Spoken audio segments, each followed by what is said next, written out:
My God is bigger than you.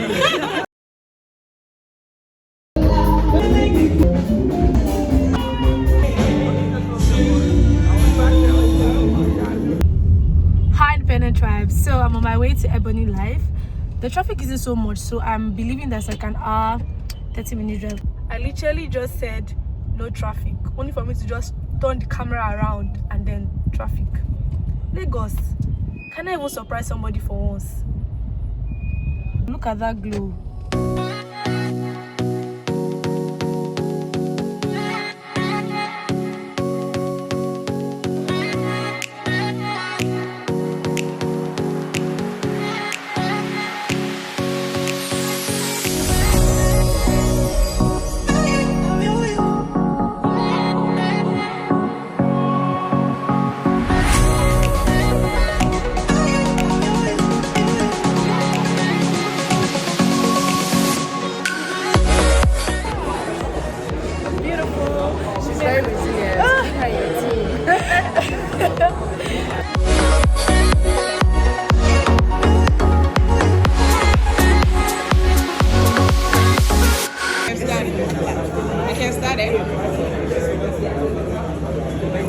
It's a video.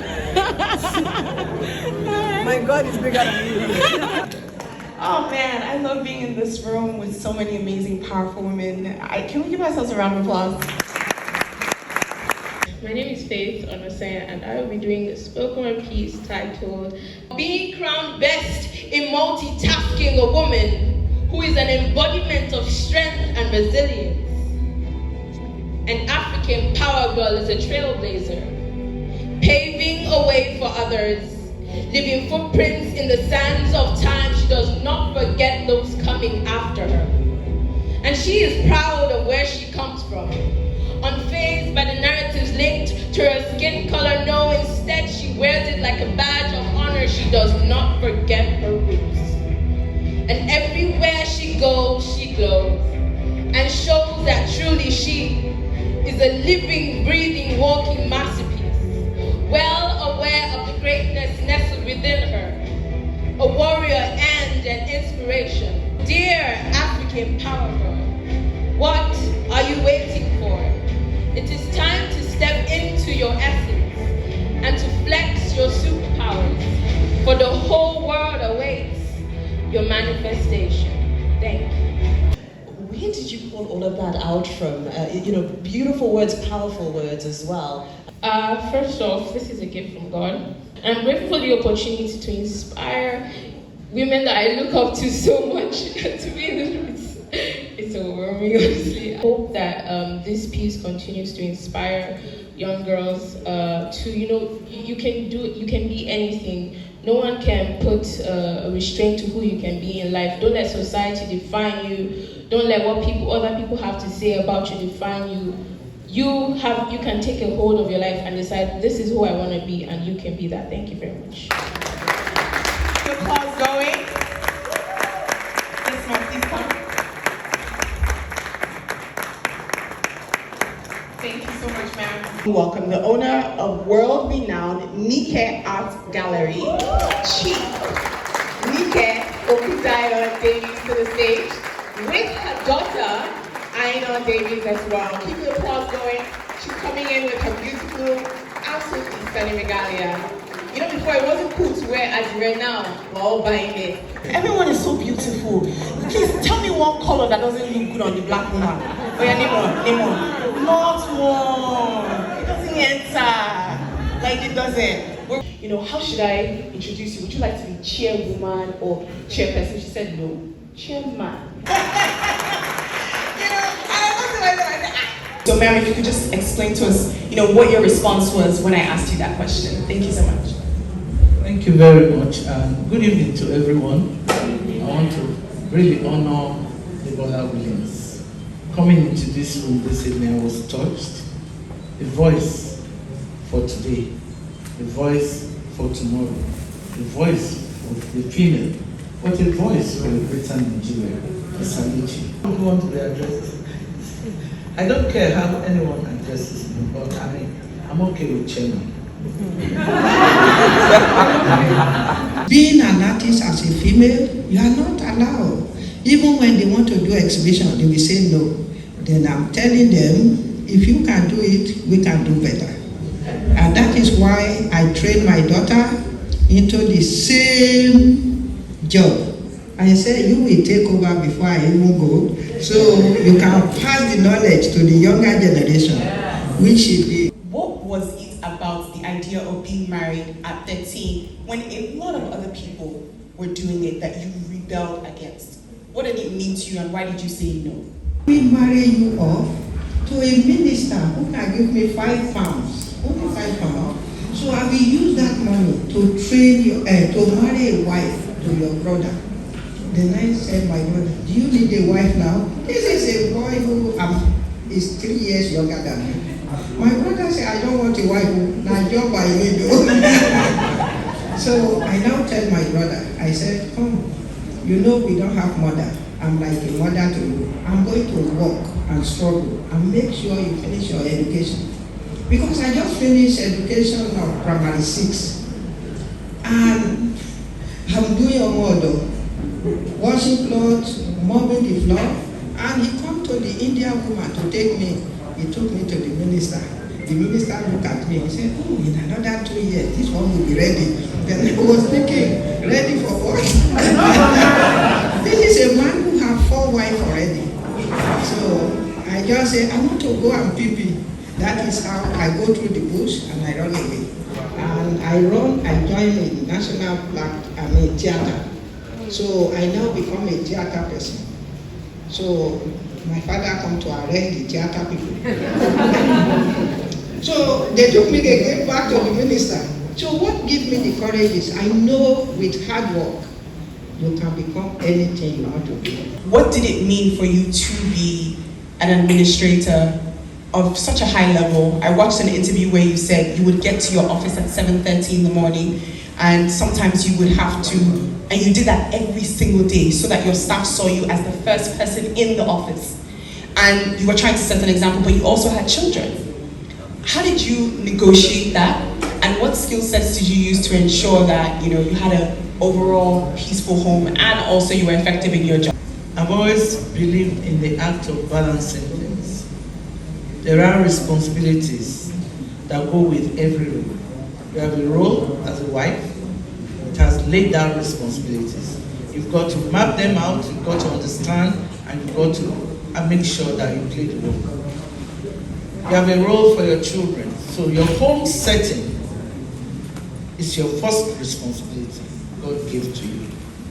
Now your work is also because of the home. If you didn't need the work, you won't go. You need the work, so do the work. Sometimes, if you don't sharpen your mind, you're actually not a better mom. So the fact that you just sit at home and you're not doing anything does not sharpen your mind, it has no value to your children, and it has no value to your husband. You can't give good counsel.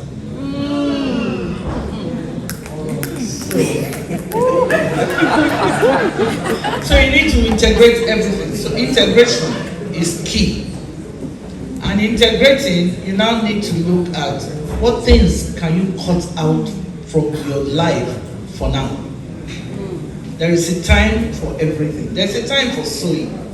There's a time for reaping the fruits. There's also a time for storing. When you can't keep, the fruits are so many, there's a time to go and store the fruits. So it's a balance and integration and being able to work out your time. So in the service, the fact that I'm the permanent secretary, I cannot punish myself for coming late, but there are thousands in the ministry who are looking at you. Not what you say, but what you do. And Nigerians look at what people do more than what people say. You can speak from here until tomorrow. I believe strongly that this is a nation that wants to see action, not talking. And that's why many things are not working. So even if I finish by virtue of my responsibility, like I said, at 3:30, I must wake up and be in the office at 7:30. That's my own price for leadership. Then they always use police to arrest me. They say that woman has gone to America. He's teaching feminism. He doesn't allow our woman to listen to us anymore. Because I pick those women selling cola nuts, who are selling leaf like me. So I teach them their direct and they are able to break through. When you're breaking the mold, when you're doing things different, people will always talk about you. So give them something to talk about.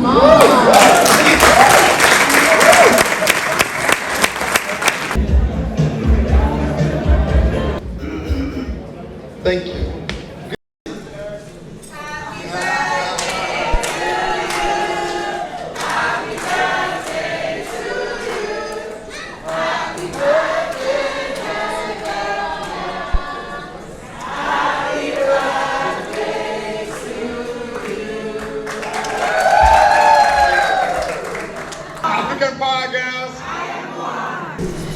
And my convictions are strengthened by the clarity my wife brings to my life. Thank you, Katie. I have always spoken up for women and advocated on their behalf.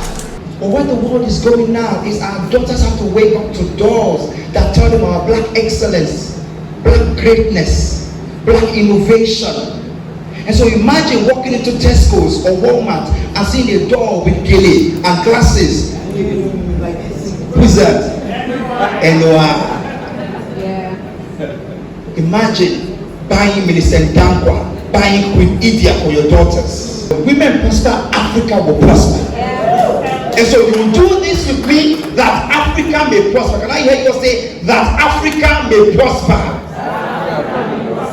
That is the journey. Media has shaped the world. We must take back media. We must infiltrate all the media that the world consumes that leads to all that you see manifested that we're not happy with. We must deliberately and strategically put the kind of content that edifies, that empowers, and that fortifies. Tonight, we're unveiling also our Power Girls scarf, which all of you will be taking home tonight.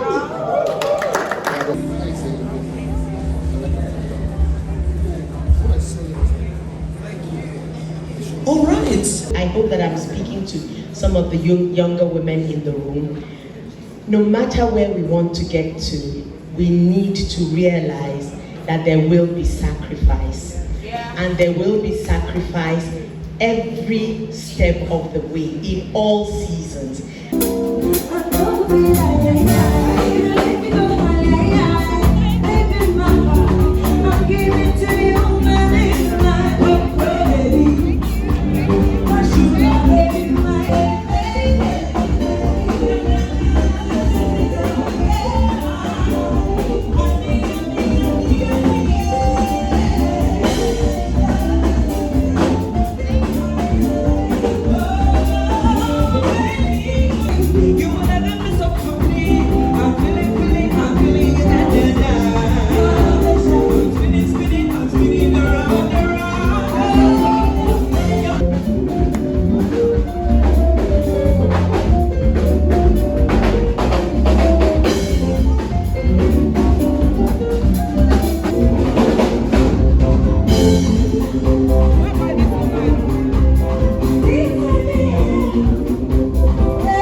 She's a Mona Lisa.